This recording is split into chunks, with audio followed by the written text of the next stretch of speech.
Discover original के मुअज़्ज़ज़ नाज़रीन अस्सलामु अलैकुम। मुअज़्ज़ज़ नाज़रीन इकराम, आप सुन रहे हैं मसीहा और मैं हूं असद। इससे कबल आप मसीहा की 186 इकसात सुन चुके हैं। अब किस्त 187 मुलाहिजा फरमाएं। गाड़ी क्यों रोकती? रूमी ने पूछा। मुझे डर लग रहा है, केम ने खौफजदा से लहजे में कहा। डरने की जरूरत नहीं, तुम ऐसा करो क्या मैं उनके कॉटेज के करीब पहुंचाकर वापस लौट जाओ। मैंने संजीदगी से उसे मशवरा दिया। यही वो वक्त था जब मैंने एक हौलनाक चपाके से केम का दिमाग उड़ते और उसके भेजे के खून रंग लोथड़े साथ बैठे तारिक के चेहरे पर पड़ते देखे। तारिक एक लम्हे को बौखला गया। रूमी के हल्क से बेख्तियार इस तराजी सी चीख खारिज हो गई। खुद मैं भी बौखला सा गया था कि आखिर यह अचानक हुआ क्या था। जिस तेजी से ये सब कुछ हुआ था, इसी तेजी के साथ हमें भी इस खतरनाकी का इदराक एक दो लहजे में हो गया। हम तीनों तेजी से दूसरी तरफ का दरवाजा खोलकर उतर गए। मैंने खेम की तरफ वाली शीशे की खिड़की में छोटा सा सुराख होते देखा था। इसे किसी ने साइलेंसर ज़दा पिस्तौल से और बहुत करीब से निशाना बनाया था। मैंने ससराती सरगोशी में तारिक और रूमी को होशियार करते हुए बताया। निशाना बहुत करीब से दागने के सबब खिड़की का शीशा किरचियों की सूरत में नहीं बिखरा। अपने तबसरे खत्म करो और पिस्तौल निकाल लो, हम खतरे में हैं, रूमी बोली। तारिक रुमाल से अपने चेहरे को जल्दी जल्दी साफ करने लगा। इसी वक्त रूमी तेजी से सिरक कर वैन की आड़ लेती हुई दूसरी जानिब सर उभार कर देखने लगी और फिर मैंने देखा कि वो एकदम ही पीछे हुई थी। कोई खामोश गोली वैन के अकबी बम्पर से टकराती चिंगारी उड़ाती तारीकी में गायब हो गई। सामने दौड़ चलो, वैन ज्यादा देर हमें आड़ नहीं दे सकती, तारिक ने कहा। हमने ऐसा ही किया। तेजी से झुके झुके हम चंद कदमों पर वाक़ई एक झाड़ीदार टीले की आड़ में चले गए। इसी वक्त जटाजट की भयानक सरगोशियां उभरने लगीं। वो जो कोई भी थे यकीनन हमारी घात में पहले से मौजूद थे। हमें फरार होता देखकर उन्होंने वैन को निशाने पर ले लिया था। इनकी या तो बेवकूफ़ाना हरकत थी या फिर वो हमें दहशत में मुब्तला करके कमज़ोर करना चाहते थे। अभी कोई फायर न करे, तारिक ने सरगोशी की। हम बर्फ के इस झाड़ीदार टीले की आड़ में अपने सीने के बल लेटे सामने ही तके जा रहे थे। यकायक सकूत तारी हो गया। वो जो कोई भी थे वैन की आड़ और उसी की सीट में थोड़े फासले पर थे, क्योंकि अभी तक उनमें से कोई भी नमूदार नहीं हुआ था। वो शायद हमारी तरफ से किसी जवाबी फायरिंग के मुंतजिर थे ताकि हमारी पोजीशन का अंदाजा लगा सकें। मेरा ख्याल दुरुस्त साबित हुआ। ये जोड़ी की शरारत है, उसने मुतल्ला कर दिया होगा इन्हें, मैंने नीची आवाज में कहा। केम भी धोखा दे सकता था, रूमी बोली। केम धोखा देता तो उसे क्यों हलाक कर दिया जाता, मैंने कहा। जंग में इन जैसे लोग काम आ ही जाते हैं। मोहतात, तारीख होले से गुराया मैं और रूमी खामोश हो गए। कई सेकंड अंदेशनाक वसवसों के साथ गुजरते चले गए और फिर दफातन ही मेरी सुखड़ी हुई आंखों ने वैन के अकब से कई कदम पीछे दो मुसल्ला सायों को दो मुखालिफ सिमतों में हरकत करते देखा। रूमी और तारिक भी इन्हें देख चुके थे। यही सबब था कि तारिक ने होले से फायर कहा। हम पहले ही इन्हें निशाने पर लिए हुए थे। यक बयक हमारे साइलेंसर लगी नालों ने शोले उगले। दोनों चीखें मार कर गिरे। हम एकदम उठ खड़े हुए और इनकी जानिब लपके। इनमें से अचानक एक ने उठकर हम पर ब्रस्ट खोल दिया। ये तो शुक्र था कि रद्द अमल के तौर पर हमने यकदम खुद को बर्फ पर गिरा दिया था। गोलियों की बौछार हमारे दाएं बाएं से गुजरी और कुछ गोलियां बर्फ में धंसी थी। बर्फ वहां से उछली। तारिक ने गिरते ही संभाला लिया था और इसी मुतहर्रिक हेवले पर गोली चला दी जो वैन की आड़ लेने की कोशिश में था। वो चीख मार कर गिरा। इस बार हमने उठने में जल्दबाजी का मुजाहिरा नहीं किया। 3 मुख्तलिफ सिमतों से रेंगते हुए इनकी जानिब बढ़ो, तारिक ने सरगोशी में हदायत की। लेकिन मोहतात रहना, जैसे ही इनमें जरा सी भी हरकत हो गोलियों से भून डालना। मगर दोनों ही खत्म हो चुके थे। रूमी ने टार्च जलाकर इनके चेहरों पर रोशनी डाली तो मेरे होंठों से सीटी सी खारिज हो गई। वो दोनों इन्हीं के एजेंट थे जो आखिरी 2 बाकी बचे थे। इसका मतलब है तुम्हारी बात दुरुस्त थी सैफ, तारिक की गहरी सांस लेते बोला।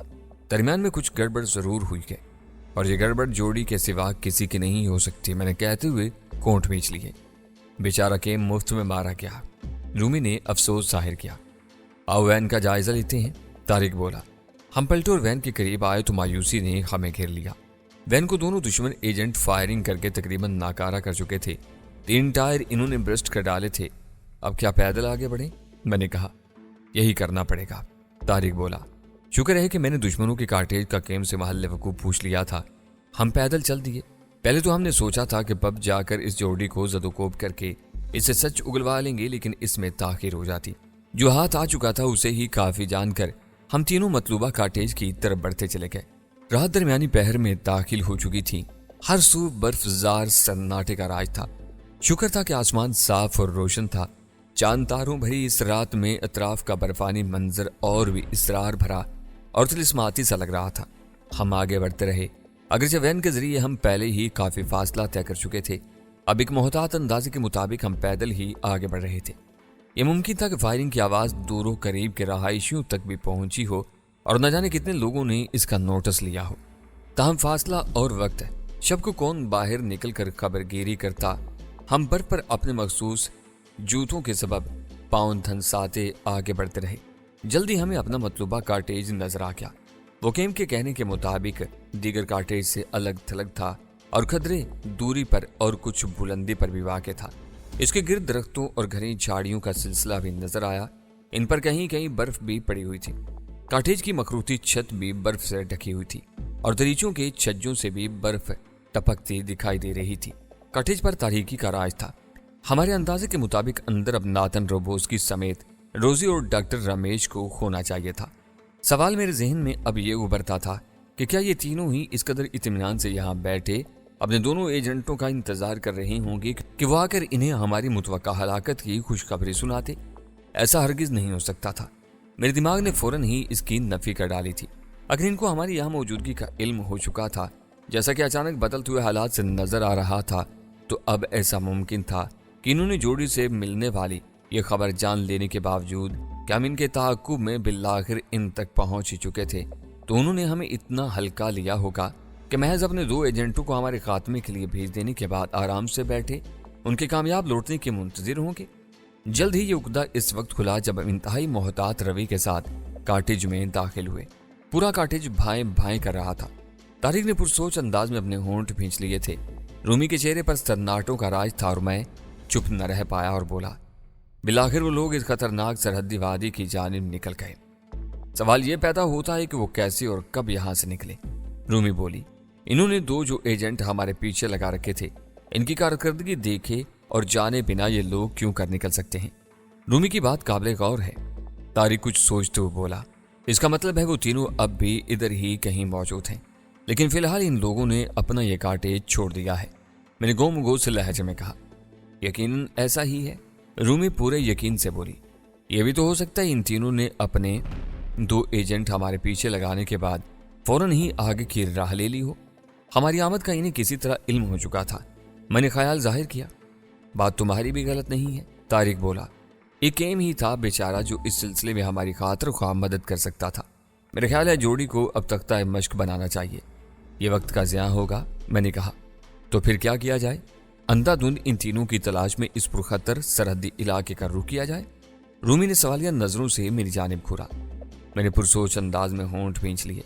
सरदस्त कोई बात समझ नहीं आ सकी तो हम बाहर आ गए। इसके बाद टार्च रोशन करके बड़े गौर से कार्टेज के इर्द गिर्द बर्फ पर कुछ मुतवक्का निशानात तलाशने लगे। दफातन मुझे कांटेदार बेल्ट के टायरों वाली गाड़ी के निशानात नजर आए। मैंने फौरन तारिक और रूमी को आवाज देकर बुला लिया। हम गौर से निशानात का जायजा लेने लगे। उकदा खुला के कार्टेज के अकब में एक गैराज था। ये गाड़ी वहीं से बाहर निकाली गई थी। गाड़ी बहुत छोटे साइज की है, जिससे अंदाजा होता है कि वो लोग दूर नहीं गए, इधर ही कहीं मौजूद हैं। तारिक ने कहा। हमने निशानात के रहनुमाई में आगे बढ़ना शुरू कर दिया। दुश्मन अब 3 थे। इनके 2 तरबियत याफ्ता साथी हमारे हाथों वासिल जहन्नुम हो चुके थे। इनकी कमर यूं भी टूट चुकी थी और मेरा नहीं ख्याल था कि ये लोग इस बेसरो सामानी में किसी तवील और दुश्वार गुजार इलाके का सफर करने की सकत रखते होंगे। हम निशानात की रहनुमाई में आगे बढ़ते रहे। ये निशान जनूबी सिमत जा रहे थे, जहाँ किसी भी रहाइश वगैरह के इम्कानात नजर नहीं आ रहे थे, माँ सिवाय बर्फ से ढके हुए जंगल, बर्फानी टीलों और झाड़ियों के। हमने टार्चें बुझा दी थीं और आसमानी रोशनी पर अक्तिफा किए हुए थे। ऐसा एहतियात के पेशे नजर था, क्योंकि दुश्मन रोशनी पर चौंक सकते थे। इसमें दिक्कत हो रही थी, मगर यह करना जरूरी था। बिलाखिर हम एक ऐसे मकाम पर पहुंच गए जो कदरे ऊंचाई और इस बर्फानी जंगल के कदरे करीबे वस्त में वाक़ था। यहाँ एक झूलदारी सी नजर आ रही थी। वहां कुछ आसार ऐसे महसूस हुए जैसे यहाँ कोई ठहरा हुआ हो। हम मोहतात रवि से आगे बढ़ते हुए करीब पहुंचे तो झूलदारी खाली निकली। निशानात झूलदारी के अक्म में चले गए थे। हम जरा ठहरे, यहाँ भी बर्फीली जमीन का बगौर जायजा लिया। कुछ ही देर बाद हम तीनों ये देख कर चौंक पड़े कि इस तरफ बर्फ में खच्चरों के खुरों के निशानात थे। साफ जाहिर था कि ये लोग यहाँ से खच्चरों पर सवार होकर आगे कहीं निकल गए थे। हमने साबका निशानात की रहनुमाई ली तो फिर उलझ गए। इस छोटी गाड़ी के निशानात अक्कब में दूसरी जानिब एक मोड़ काट कर गुम हो रहे थे। ये क्या मुहाजरा है आखिर? रूमी अपनी पेशानी मसलते हुए बोली। मेरी समझ में भी ये उलझन नहीं आई तो तारिक इसरार भरी मुस्कुराहट से बोला, इन लोगों के लिए यहाँ किसी ने खच्चरों का बंदोबस्त किया होगा।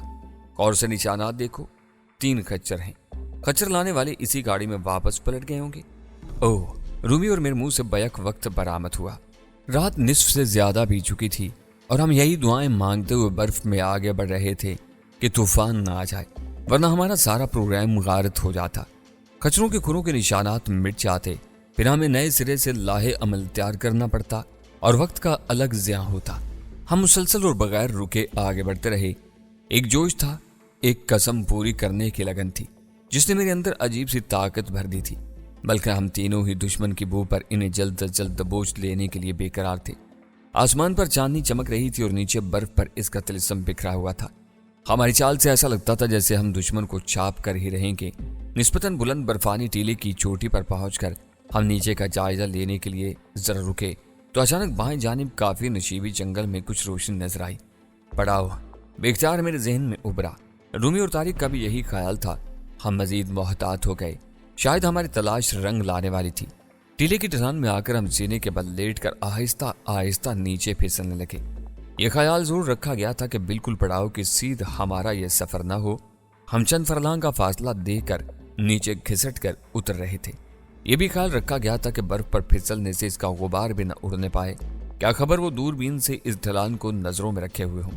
बिलाखिर 15 से 20 मिनट की सबर आजमा कोशिश के बाद हम बर्फ से ढके जंगल में थे। ये काफी वसी सतह मुर्तफा का इलाका था और इस पर वैली का गुमान होता था। बहुत एहतियात के साथ हमने मज़कूरा सिम्मत पेशकदमी की और तकरीबन 30-40 गज के फासले पर होंगे कि यह देखकर सख्त मायूसी ने हम पर हमला कर दिया, क्योंकि ये लोग हमारा शिकार नहीं थे, कोई और लोग नजर आ रहे थे। ये लोग कौन हैं? बेख्तियार मेरे मुंह से बरामद हुआ। कोई मकामी कबायली लगते हैं ये लोग। रूमी बोली, तो क्या हम अपने इन 3 अहम दुश्मनों को कहीं और छोड़ आए हैं? क्या हम भटक गए हैं? मेरे लहजे में अथाह मायूसी थी, क्योंकि ताखीर की सूरत में नातन रोबोस्की और रमेश वगैरह सरहद पार पहुंच सकते थे या बाहिफाज दीगर राह फरार में कामयाब हो जाते। गौर से देखो, क्या इन खच्चरों के निशानात यहीं पर खत्म हो रहे हैं? तारिक, जिसने अभी तक इनसे मुतालिक किसी तबसरे से गुरेज किया था, सरसराते लहजे में बोला, बिल्कुल खच्चरों के निशानात इधर ही खत्म हो रहे हैं। मैंने होले से कहा। हम तीनों की नजरें बदस्तूर सामने पड़ाव पर जमी हुई थीं। वहां मुझे 2-3 कबायली वजाकता के लोग दिखाई दिए। वो दरख्तों और झाड़ियों के दरमियान किसी बर्फ के टीले की ढलान में बनी खो में डेरा डाले हुए थे और उनके सामने अलाव रोशन था। अरीब करीब में खच्चर बंधे हुए थे। फिर जैसे ही मैंने खच्चरों की तादाद देखी तो उलझन में पड़ गया। ये खच्चर तो 3 से ज्यादा दिखाई दे रहे हैं। अभी मैंने इतना ही कहा था कि अचानक रूमी चौंक कर बोली, ओह दुश्मन। उसकी बात पर मेरे कान खड़े हुए और मैंने अपनी नजरें सुकेड़ कर गौर से जलते भड़कते अलाव की तरफ देखा तो यकायक मेरे रगों में खून की गर्दिश तेज होगी। वो कोई लड़की थी। उसने चुस्त लिबास पर मोटा गर्म फर ओढ़ रखा था। इसके हाथ में बड़ा सा जस्त का मग था और वो इन कबायलियों से मुस्कुरा कर बातें करती हुई उनके करीब ही बैठ गई थी। कबायली भी उसकी कुर्बत में खुशी महसूस कर रहे थे। अलाव की भड़कती रोशनी में रोजी का चेहरा साफ नजर आ रहा था। तो गोया ये लोग मकामी कबायलियों की मदद से सरहद पार करने लगे हैं। तारिक ने कहते हुए होंठ भींच लिए। एक दुश्मन को देखकर मेरे अंदर से मायूसी के बादल छटने लगे थे। रूमी भी पुरजोश नजर आने लगी थी। शुक्र है हम तो समझे थे कि भटक गए हैं। खतरा मजीद बढ़ गया है हमारे लिए। तारिक किसी भी किस्म की खुशफहमी का शिकार हुए बगैर बोला, ये कबायली मामूली लोग नहीं हो सकते, बला के जंगजू होंगे। इन्हें कोई लालच देकर साथ मिला लिया गया है। तारिक की बात सुनकर मैं और रूमी जरा संजीदा हो गए। तारिक फिर होले से बोला, गौर से देखो, इन कबायलियों के हाथों में जदीद गन्स हैं। मेरा ख्याल है ये 2 से 3 की तादाद में है। अभी तारिक ने इतना ही कहा था कि अचानक हम फिर चौंके। ढलानी गुफा से 2 और अफराद बरामद हुए।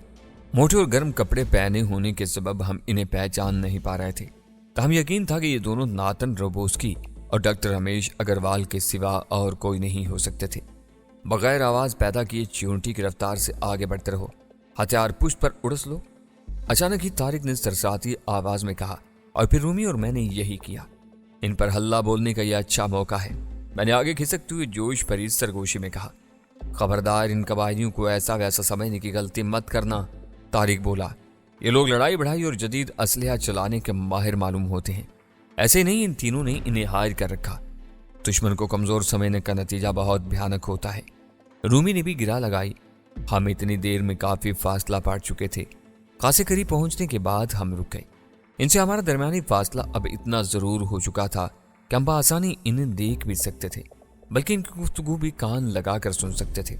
अब ये लोग तकरीबन सभी अलाव के गिर्द जमा थे। रोजी समेत नातन रोबोस्की और उसके साथ बैठा रमेश मुझे साफ नजर आ रहे थे।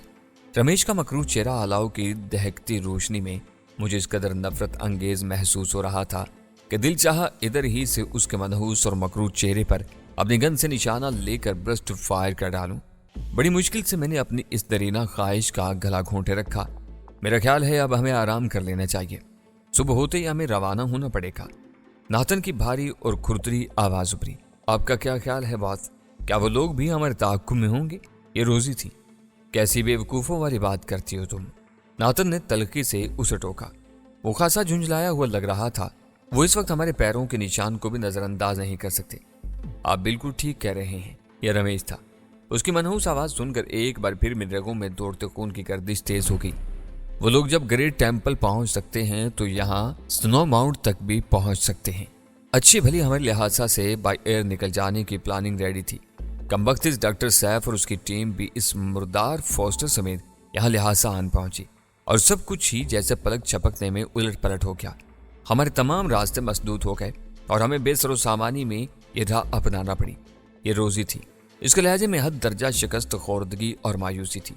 डॉक्टर सैफ और उसकी टीम की पुष्ट पर कोई गैबी शक्ति कार फरमा है। जब से ये लोग हमारे पीछे पड़े हैं हमारी राहें खोटी होती चली गई। मैं तो अब सही मानों में इनसे बहुत खौफजदा हो रहा हूँ। ये डॉक्टर रमेश अग्रवाल के अल्फाज थे जिन्हें सुनकर मेरे होंठों पर मुस्कुराहट आ गई। इसमें नफरत भी थी और बेरहमी भी। दुश्मन को एक खौफ की हालत में मुब्तला के रखने की मुसरत भी। मेरा ख्याल था कि हमें एयरपोर्ट कर रुक करके निकल जाना चाहिए था, या फिर हमारा चार्टर्ड त्यारा तो टॉप ऑफ किया ही जा चुका था। हम निकल जाते। मकामी पुलिस हमारा कुछ नहीं बिगाड़ सकती थी। रोजी बोली। ऐसा करने पर हम धर लिए जाते। बस नातन की आवाज उभरी। क्यों भूल जाते हो कि अब हमारे मुतालिक पहले जैसी सूरत हाल नहीं रही। मैं किसी किस्म का रिस्क नहीं ले सकता था, वो भी इन हालात में कि इंटरपोल के हाथ हमारे खिलाफ बड़े ठोस सबूत भी लग चुके हैं। यही एक रास्ता बाकी बचा था हमारे फरार का। बस अगर यह बात थी तो इंटरपोल ने इन समेत ग्रेट टेम्पल में क्यों नहीं दावा बोला? रोजी ने कदरे उलझ कर कहा। इनके ये 3 गोरीले ही इनके हाथ मजबूत कर रहे हैं। नातन की आवाज आई। मुझे इसमें झल्लाट अमेज गुर्राहट की झलक महसूस हुई थी। हम तीनों कान लगाकर इनकी गुफ्तगू सुन रहे थे ताकि इनके आइंदा के प्लान का अंदाजा होता रहे। इधर नातन अपनी बात जारी रखे हुए था। जरूर इसमें कोई कानूनी कबाहत या ऐसी मसलहत होगी जिसके बायस अभी वो ऐसा करने से कासिर हों। यूं भी वो हमारे खिलाफ ऐसा मजबूत चाल फैलाए हुए हैं कि हमें कहीं से भी कानूनी मफर की राह नहीं मिल पाए। इनकी चालाकी है। और फिर रूमी वगैरह कौन है? इंटरपोल ही तो है। मेरा ख्याल है आराम कर लें। सुबह होने में कुछ ही घंटे बाकी हैं। दरमियान में रमेश ने कहा, अगले दिन हमें बड़ा तकलीफ थे और बड़ी कठिनाइयों भरा सफर जारी रखना है। इसी वक्त हमने देखा रोजी इन कबायलियों से कुछ कहने लगी। वो मिली जुली तिब्ती जुबान इस्तेमाल कर रही थी। तीनों कबायली इसकी बात के जवाब में होले होले से अपने सरों को जुम्बिश देते हुए अपनी राइफलों को भी थपथपाने लगे। इसके बाद वो तीनों तो उठकर अंदर गुफा में चले गए, जबकि बाकी 3 कबायलियों में से एक अलाव के गिर्द बैठा रहा। इसके दोनों साथी उठकर खड़े हो गए।